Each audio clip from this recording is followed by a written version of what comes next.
మనదేం పుట్టుక, మనం మరి నేను చెప్పను.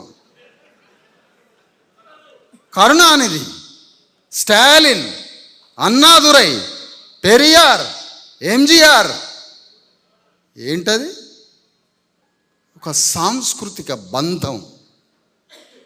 సహోదరత్వం అంటే ఉదరం నుంచి పుట్టడం అన్నమాట. మా అన్న ఉదరం నుంచి పుట్టిండు, నేను పుట్టిన అంటే సహోదరత్వం, ఉదరం నుంచి పుట్టడం. ఆడ సహోదరత్వం లేదు.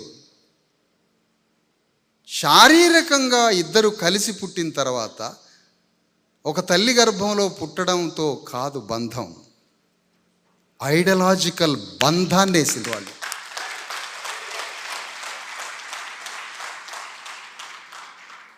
మరి తెలంగాణలో ఐడియాలజికల్ బంధం ఏంటి?